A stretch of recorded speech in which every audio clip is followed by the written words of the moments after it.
The first time Evelyn Crow stopped him on that bridge, snow was falling hard enough to erase the tire tracks behind his truck.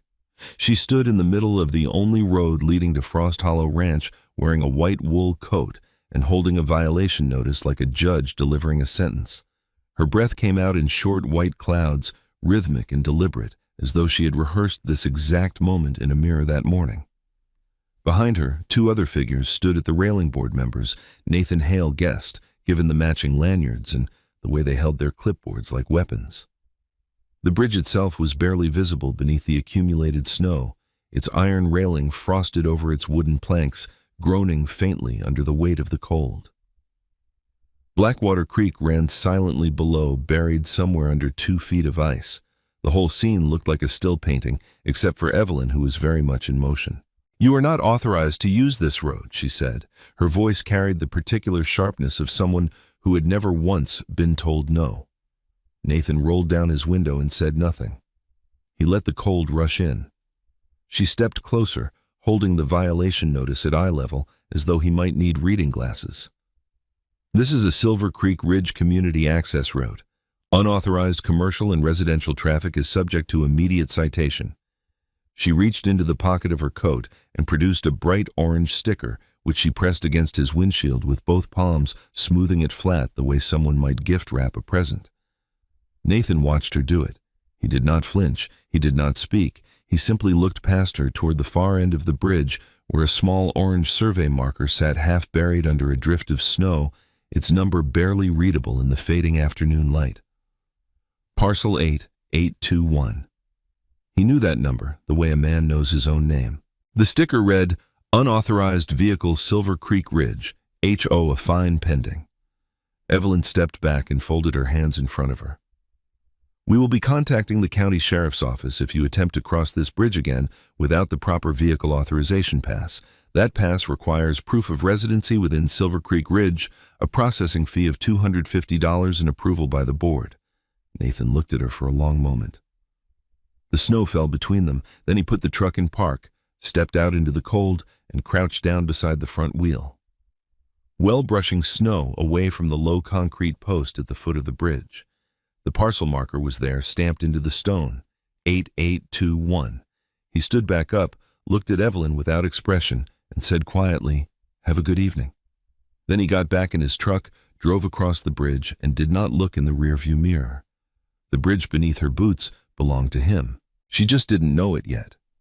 Neither did the 72 families trapped behind her subdivision once the winter storms closed every other route out. Nathan Hale had not moved to the mountains to make enemies. He had moved there to stop having neighbors. There is a meaningful difference, though. By the end of his first winter at Frost Hollow Ranch, the distinction would begin to blur in ways he had not anticipated. He had spent the better part of 3 years searching for the right parcel. Something big enough that the nearest fence line would be a problem for binoculars rather than a casual glance over the hedge. Something remote enough that the sound of another human voice would be an event rather than a constant background noise.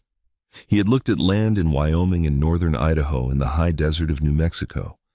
In the end, it was a single aerial photograph of a snow-covered valley in Colorado that made him stop scrolling and pick up the phone. 1,400 acres of mountain terrain, bordered on the south by a state forest reserve, and on the east by a geological ridge that made road construction effectively impossible. 2 stock ponds, a creek, a stand of lodgepole pine so dense it swallowed the light by mid-afternoon, and a ranch house that had been empty for 6 years, its porch sagging slightly on one side, its windows clouded with the particular film that empty buildings accumulate over time. He bought it in late October, just before the first snowfall sealed the high passes. The HOA connection had not been immediately apparent because the HOA was not his problem. Silver Creek Ridge was a separate development, a cluster of newer homes built on land that had once been the eastern edge of the original Frost Hollow property, subdivided and sold off by the previous owner in the early 2000s to pay down a tax lien.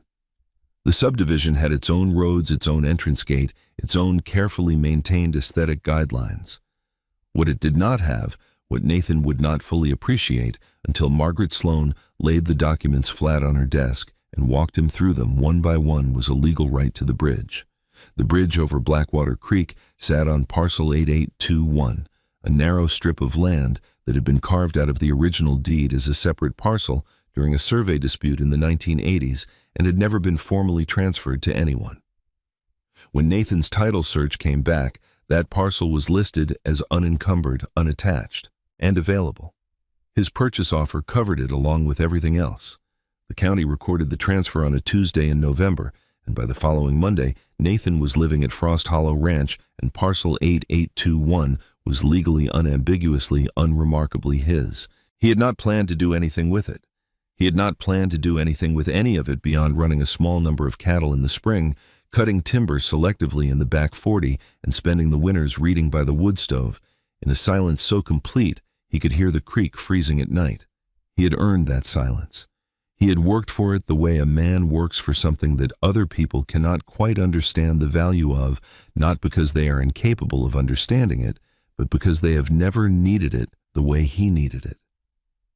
He had spent the better part of his adult life in the kind of proximity to other people that passes for normal in American suburbs, the neighbor whose sprinklers run at 6 in the morning, the HOA newsletters delivered on the 1st of every month with their fine schedules and their reminder notices and their photographs of approved mailbox styles. The sense that the space you occupy is not quite yours, but is rather loaned to you on the condition that you maintain it according to specifications you did not write and cannot meaningfully contest.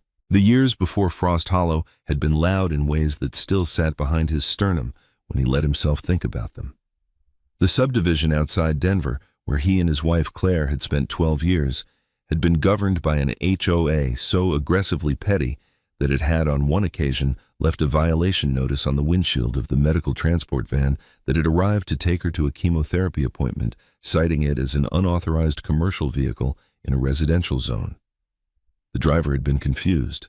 Claire had laughed about it propped up in the back of the van on a reclined stretcher, reading the orange sticker through the rear window and laughing with the kind of lightness that people who are very sick sometimes find access to, a lightness that people who are not sick cannot manufacture and cannot fully understand. Nathan had stood on the driveway and watched the van pull away and felt something close permanently in him. He was not angry. Anger is a loud thing. And what he felt was quiet. It was the quiet of a decision being made so deep in a person that it does not require words. He did not file a complaint with the HOA. He did not write a letter. He did not even talk to Claire about it when she came home, because she had made him promise to keep the ordinary irritations of ordinary life away from the room where she was trying to get well. He kept the promise. Claire died the following April in the first week of spring, when the Bradford pear trees in the subdivision were blooming white along every curb. The first thing he did 3 weeks after the funeral was call a real estate agent in a town he had never visited and ask for a listing of properties over 500 acres with no OA, no covenants, and no neighbors visible from the house. The agent had laughed gently, as though it were a reasonable wish that was simply not achievable. Nathan was not laughing. He had said clearly, no neighbors, no covenants, no association of any kind. And then he had waited as long as it took. Never again, he had promised himself and Claire's memory together in equal parts. The mountains had seemed like an answer.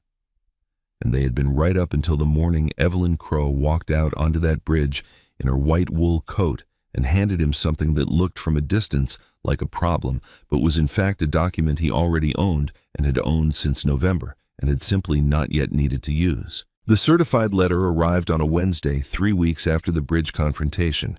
Nathan had been splitting wood behind the barn, working through a cord of lodgepole pine that he had dropped earlier in the month, and he saw the mail carrier's truck crawling up the access road through the snow, and thought nothing of it until he found the envelope in the box.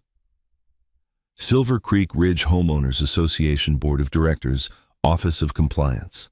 He carried it inside, set it on the kitchen table beside his coffee mug, and stood at the window for a long moment, watching the snow come down over the eastern ridge before he opened it. The fire in the wood stove ticked and shifted. Outside, the wind pressed against the single-pane kitchen window with a low, continuous sound like a held note on a cello. The letter was 4 pages long. It cited in numbered sequence the following violations. First, the exterior color of his main gate, a weathered charcoal gray, was not among the approved colors listed in the Silver Creek Ridge architectural guidelines, despite the fact that his gate was not in Silver Creek Ridge. Second, his equipment barn, visible from the western edge of the subdivision, constituted an aesthetic nuisance under Section 14 of the Community Covenants, despite the fact that his barn predated the subdivision by 40 years.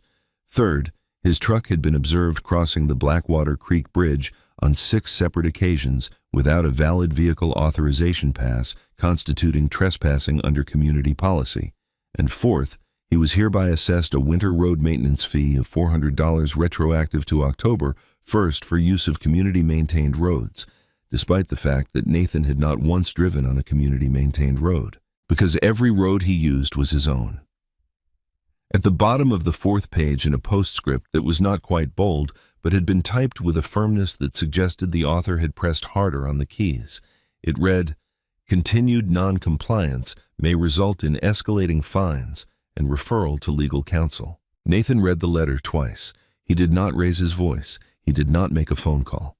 He went to the storage room beside the back bedroom, pulled out a fireproof box, and removed the title documents for Frost Hollow Ranch, which included clipped to the back of the deed with a single binder clip, a separate recording certificate for parcel 8821. He set them on the table beside the letter and looked at them side by side for a moment. Then he called Margaret Sloan at her office in town. Margaret was a property attorney who had handled his closing and who had at the time flagged the bridge parcel with a small handwritten note in the margin of her review. Interesting the way someone might note an unusual bird outside a window.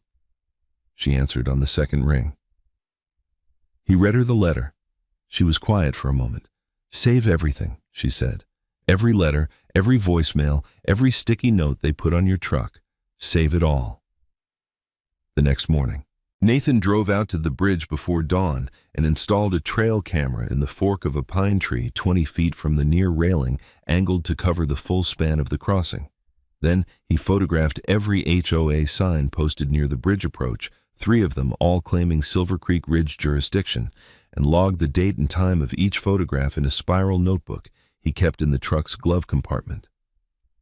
That same evening, Evelyn Crow left a voicemail on his landline. Her voice was not loud. It was something quieter and in some ways more unsettling than loud.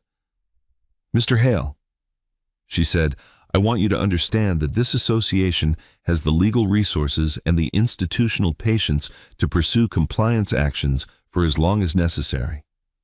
We can fine you until you lose this property. I strongly suggest you contact our office." He listened to the message once, then saved it. He sat in the kitchen for a long while after that, listening to the wind.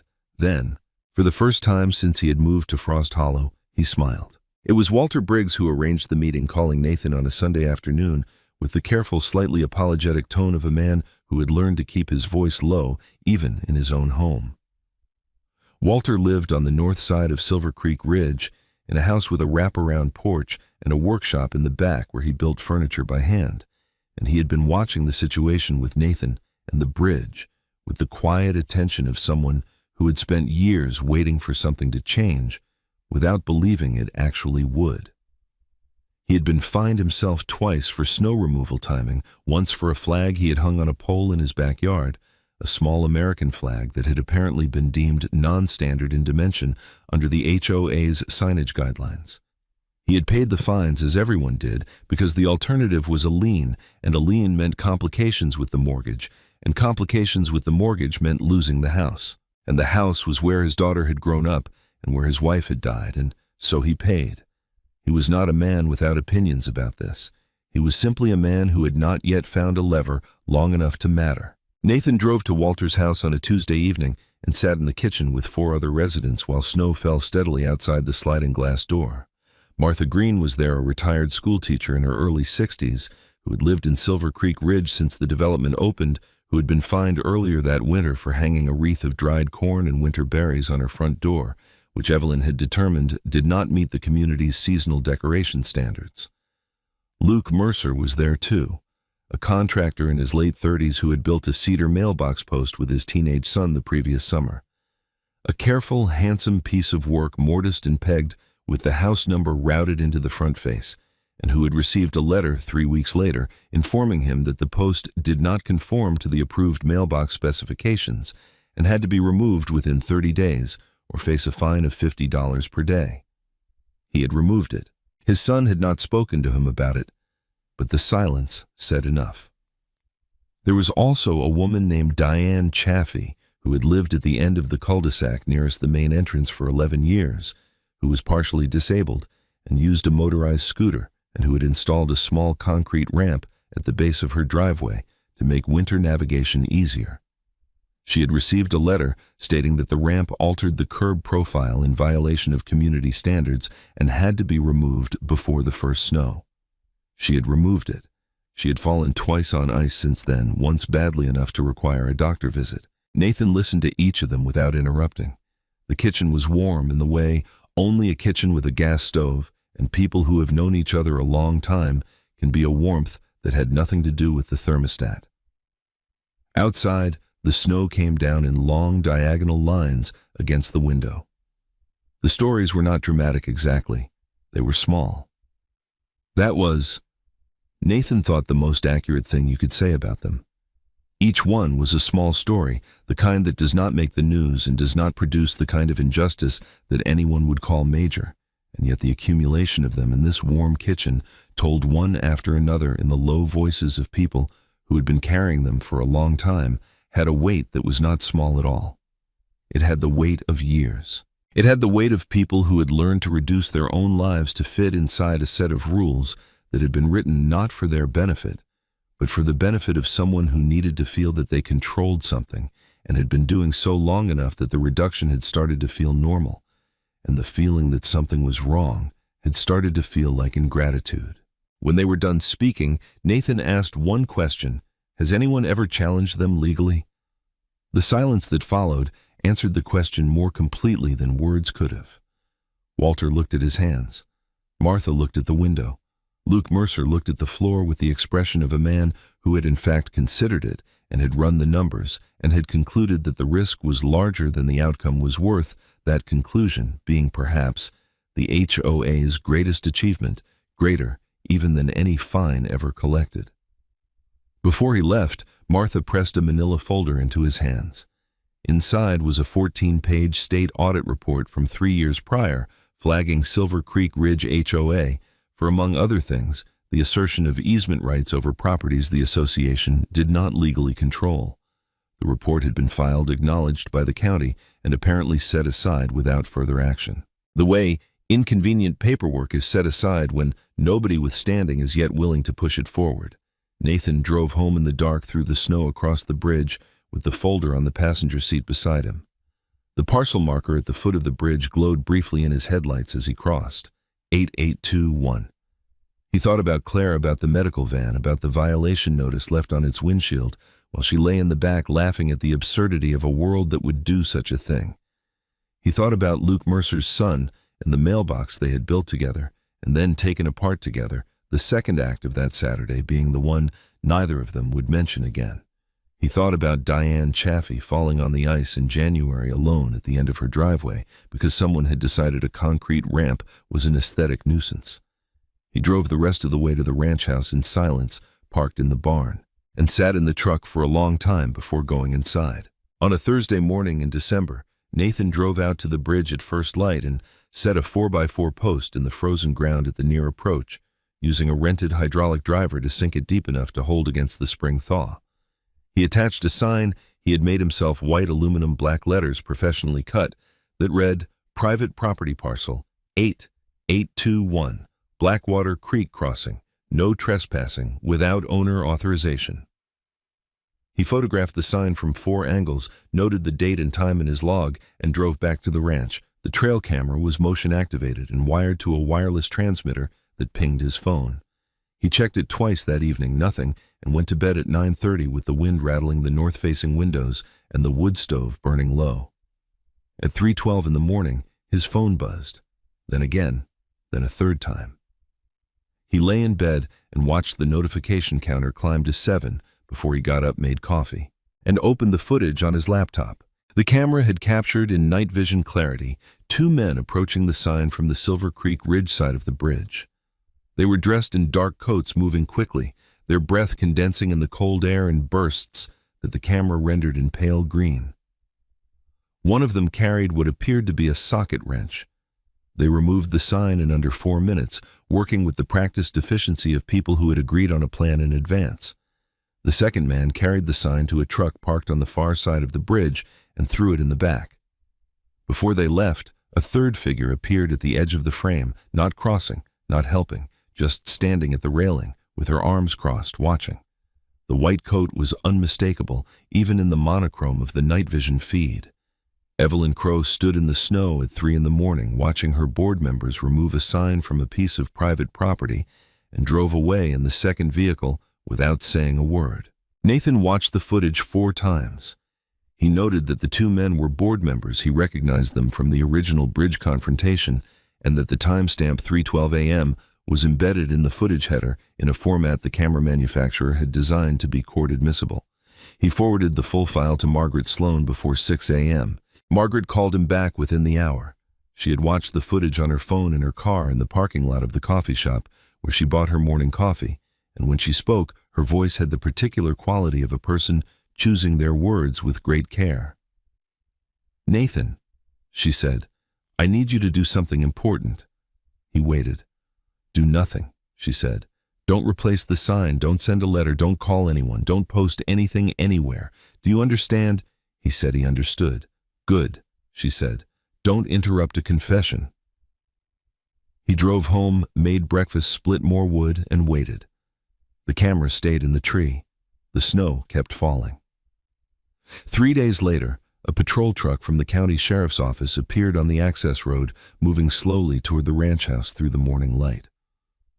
Nathan watched it from the kitchen window, finished his coffee, and went to meet it at the door. Deputy Nolan Price was a compact man in his late 40s, with the deliberate, unhurried manner of someone who had spent 2 decades seeing situations that turned out to be more complicated than the initial call suggested.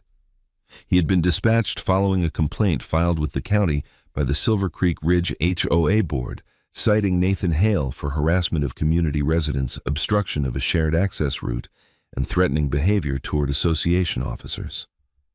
He arrived at Frost Hollow Ranch at 9:40 in the morning, parking his cruiser in the yard in front of the house, and he had the look of a man who had read the complaint in the truck on the way over and already had questions about it.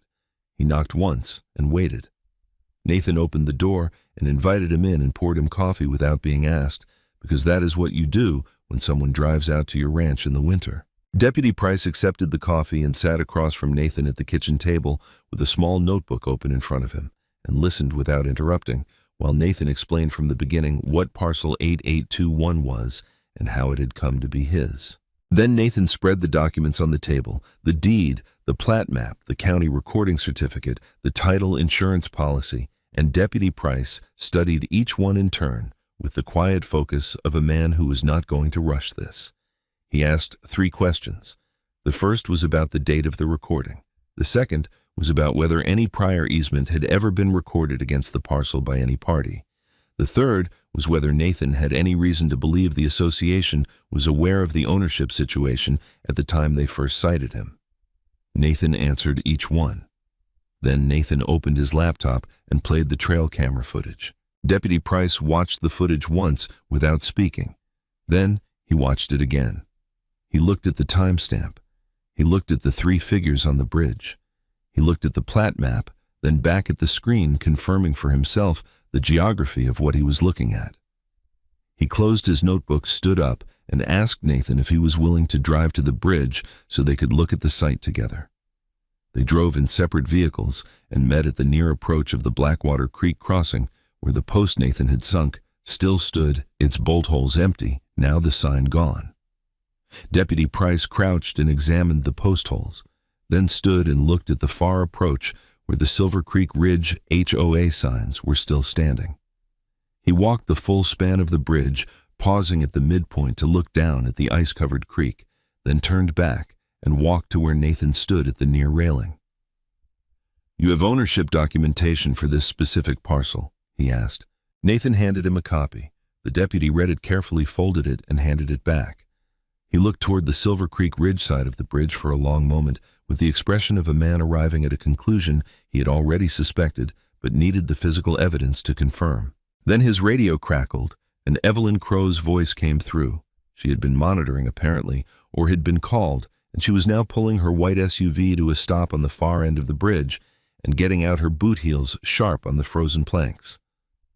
She walked toward them with the bearing of someone who had never once in her life arrived anywhere as anything other than the person in charge.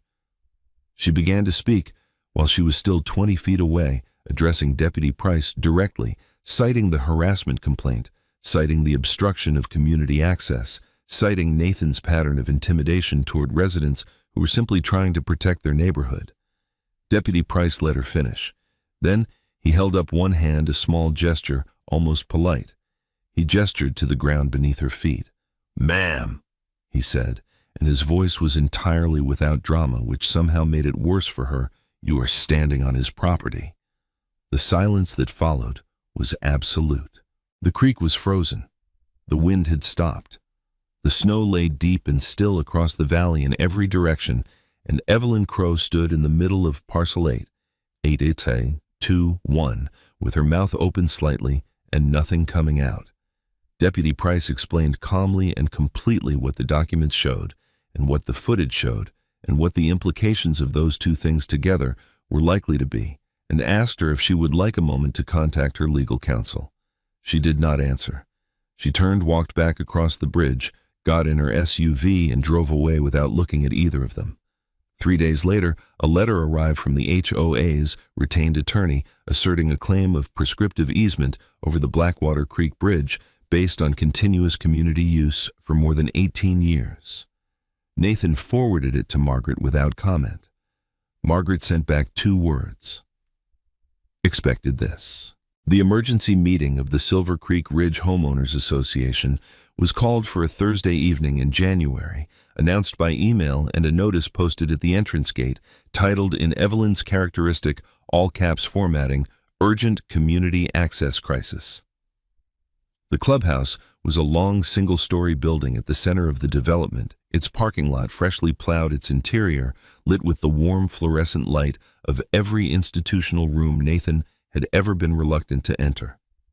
He arrived 10 minutes before the start and took a seat in the back row in the corner near the emergency exit and watched the room fill up around him. He had not told anyone he was coming. Walter caught his eye from 3 rows forward and gave the smallest possible nod. Martha Green sat 2 seats from Walter. Her hands folded in her lap, her face composed with the patience of a woman who had seen a great many meetings and was waiting for this one to finally mean something. Evelyn stood at the front of the room behind a podium that had the Silver Creek Ridge crest embossed on its front panel. She was wearing a dark blazer and had her hair pulled back, and she looked, Nathan thought, like someone who had decided to treat this meeting as a performance of certainty rather than an actual discussion.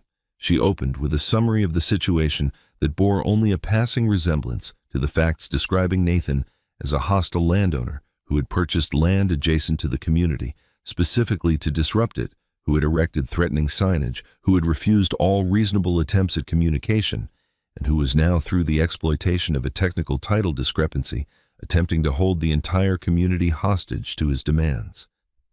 She paused at that word, hostage, and let it sit in the room. Several people shifted in their seats. A man near the front with 2 small children beside him raised his hand and asked what would happen if an ambulance needed to get through during a winter storm. Evelyn held the moment before answering. "That," she said, "is exactly why we need to fight this. We are asking the community to authorize a legal defense fund of $60,000 to pursue the prescriptive easement claim, protect our access rights, and remove this threat permanently." Nathan sat in the back and listened. He watched the faces in the room. He saw the way Evelyn worked the crowd, the pauses, the words chosen to produce fear rather than clarity, the careful reframing of every fact until Nathan was the aggressor and she was the shield. He had seen this before. He recognized the mechanics of it. He waited. When Evelyn opened the floor to questions, she scanned the room in the way people do when they are not actually inviting questions, but performing the invitation and her gaze found Nathan in the back row and stopped. The room followed her eyes. A silence settled over the 100-odd people sitting in their coats, and Evelyn's face went through several things quickly before settling on something that looked like confidence. "Mr. Hale," she said, "would you like to explain yourself to your neighbors?" Nathan stood up. He was holding a large manila envelope that he had been keeping on his lap throughout the meeting. He did not move toward the podium. He did not raise his voice. He opened the envelope. He laid 3 documents on the folding table at the end of the back row, turning them so the people nearest could read them. The deed, the plat map, the county recording certificate for parcel 8821. He did not make a speech. He spoke the way a man speaks when he has all the time in the world, and nothing to prove, not performing calm, but simply being it, which is a different and rarer thing. "The bridge over Blackwater Creek," he said, "has never been part of Silver Creek Ridge. It was never deeded to this association. There is no recorded easement. There never has been." He paused and let the room do the work. Silence has its own kind of pressure. Nathan had learned this. He let it build. "The county recorded my ownership of that parcel 11 weeks ago. I have the documentation here, and I'm happy to leave copies with anyone who would like to review them independently." He held up the recording certificate. People craned their necks. A woman in the 3rd row turned to ask something of the person beside her. In the front, the man with the 2 small children was looking at the plat map that Walter had reached over and carefully passed forward hand to hand until it reached the front row. Evelyn tried to speak. "These documents don't tell the full," Nathan continued. He did not raise his voice. He did not have to. He described the state audit report that Martha had given him, the 3-year-old warning from the state about fabricated easement claims, which the association had received and apparently buried without disclosure to its own membership. He described the surveillance footage from the night of December 14th when 2 Silver Creek Ridge board members had removed his sign from private property at 3:12 in the morning while Evelyn Crow stood at the railing watching. He did not characterize it. He described it factually, the time, the people, the action, the timestamp format, certified for legal admissibility by the camera manufacturer. A murmur moved through the room like a current through still water. Then Nathan took out his phone and pressed play. Evelyn's voice filled the clubhouse, crisp and unmistakable, the acoustics of the low-ceilinged room giving it a flat, inescapable quality. "We can fine you until you lose this property." The recording lasted 11 seconds. The room was completely still for what felt like much longer than 11 seconds. It was the kind of stillness that comes when a thing that many people suspected but could not prove is confirmed in a public room. Not shock exactly, but something closer to the relief of recognition, the vindication of having known and the discomfort of knowing that you had stayed quiet for years while knowing. Evelyn's face had done something complicated and then gone flat.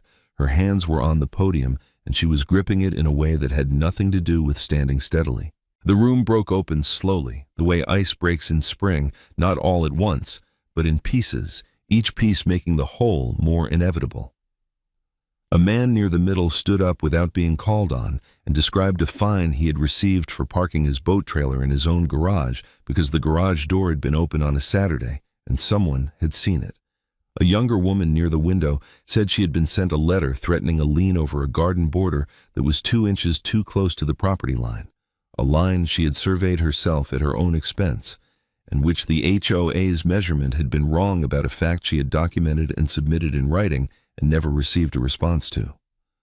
A retired firefighter near the back described being denied approval to replace his front door with a fire-rated steel door after his neighbor's garage had caught fire the previous spring because the approved color palette did not include the manufacturer's standard fire door finish. He had replaced it anyway and paid the fine. He said this last part without bitterness, in the voice of a man who had accepted an unfair outcome and then spent a year and a half deciding how he felt about having accepted it. Martha Green did not speak loudly, but when she did speak, the room listened, and what she said was simple: that for 7 years she had watched Evelyn run this association not as a community service but as a personal power structure, and that the evidence Nathan had brought tonight was not a surprise to anyone who had been paying attention, and that the question before this room was not whether they were angry, but whether they were finally willing to do something with it. Luke Mercer sat in the middle of the room and said nothing, but his jaw was set in the way of a man who was done being quiet, and the fact of his silence had a different quality than it had carried for the past 2 years. Walter Briggs raised a motion from the floor, his voice steady and deliberate. The motion was a vote of no confidence in the current board to be held at a special election within 30 days as provided by the association's own bylaws. Someone seconded it before he had finished the sentence. Evelyn called for order. Nobody moved. She called for order again, and someone in the back row spoke over her without raising their hand. The room had reorganized itself around a different center of gravity, and she was no longer it. Nathan gathered his documents, put them back in the manila envelope, and sat down. He had said everything that needed to be said. He did not look at Evelyn. He did not need to. He looked at Walter, and Walter gave him the same small nod he had given at the beginning of the evening, and Nathan looked forward at the room full of people who were for the first time in a long time speaking at full volume in their own community meeting without asking anyone's permission. The vote of no confidence passed with 81% of ballots cast. The result was announced on a Tuesday morning, and by that same afternoon, 3 of the 4 remaining board members had submitted written resignations, each one carefully worded to suggest personal reasons and schedule conflicts and a desire to focus on family, as though the vote had been a courtesy they were choosing to honor rather than a reckoning they had no choice but to accept. Evelyn Crow did not resign. She contested the vote on procedural grounds, then on interpretive grounds, then filed a petition with the county clerk claiming the special election had not been properly noticed. Each challenge was reviewed and dismissed in turn. She was removed from the board 6 weeks after the meeting. The HOA's prescriptive easement lawsuit, which had been filed with considerable fanfare and a press release to the local paper, was withdrawn without prejudice 2 months later. After the association's attorney apparently reviewed the full documentary record and had a conversation with his client that resulted in several revised understandings. Nathan was not present for any of these developments directly.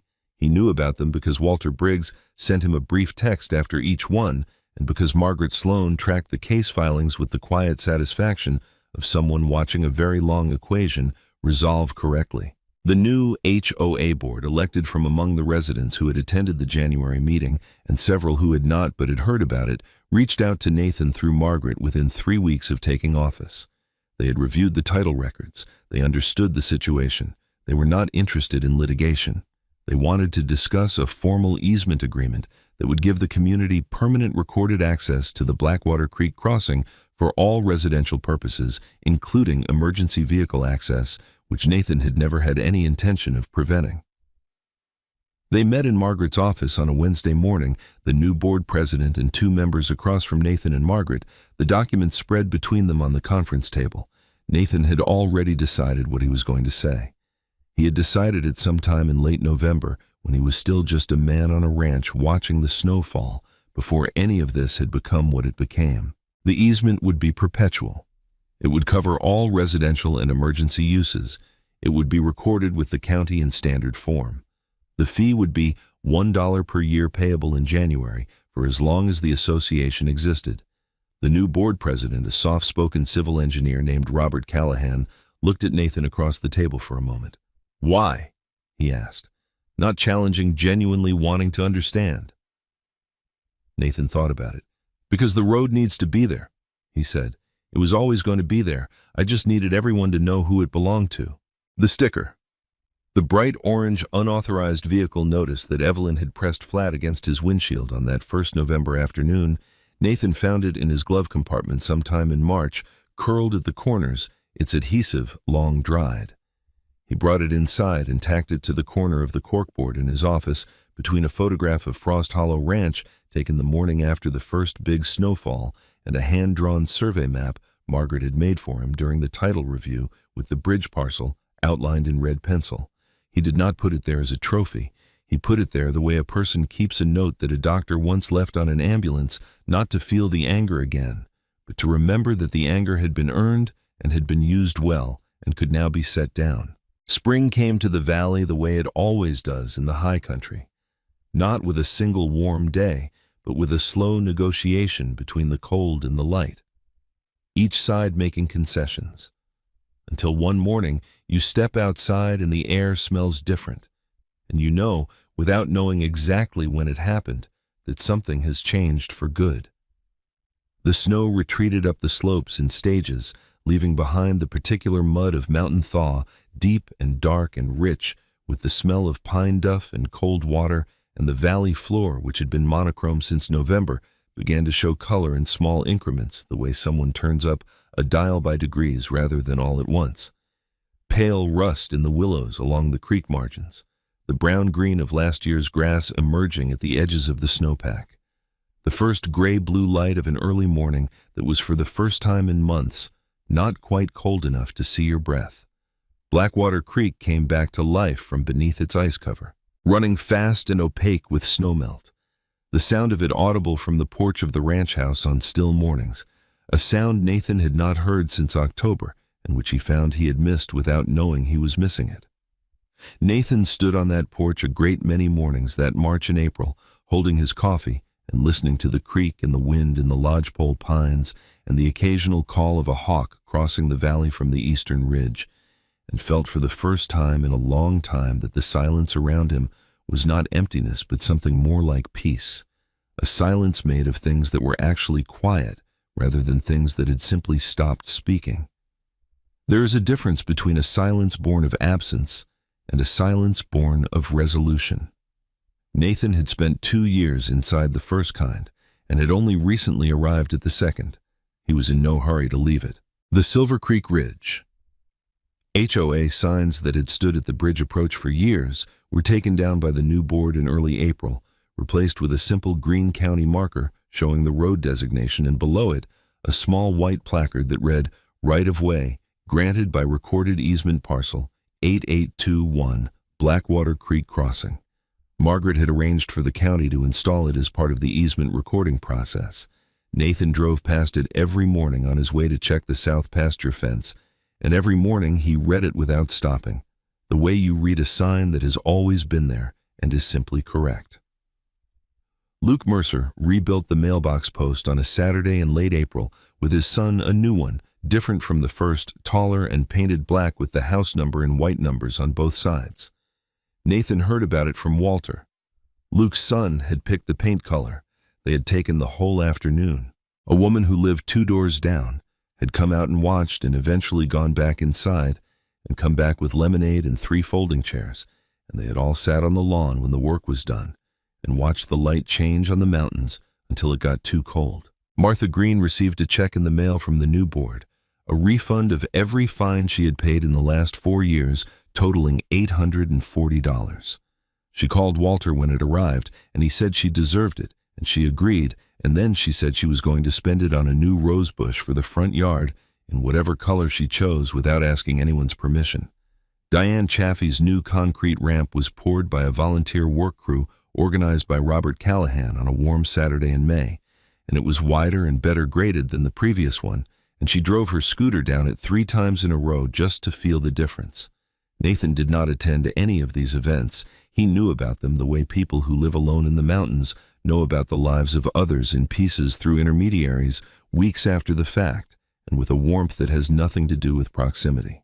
He crossed the bridge on a morning in late May when the light was clear and the aspens on the far slope were coming out in the pale, translucent green of new leaves. He was driving out to pick up supplies, moving slowly, because there was a deer at the near approach that did not move until the last moment. As he cleared the far railing and came onto the Silver Creek Ridge Road that connected to the county highway, he passed a man walking a golden retriever on a long leash, both of them moving at the unhurried pace of a weekend morning. The man raised his hand. Nathan raised his back. That was all. The dog kept walking. Nathan drove out to the highway and turned south toward town, and the bridge filled the rearview mirror for a moment, its iron railing catching the morning light, its wooden planks solid and quiet above the running creek before the road curved and the trees closed over it, and it was gone. The bridge held both of them, and that was enough.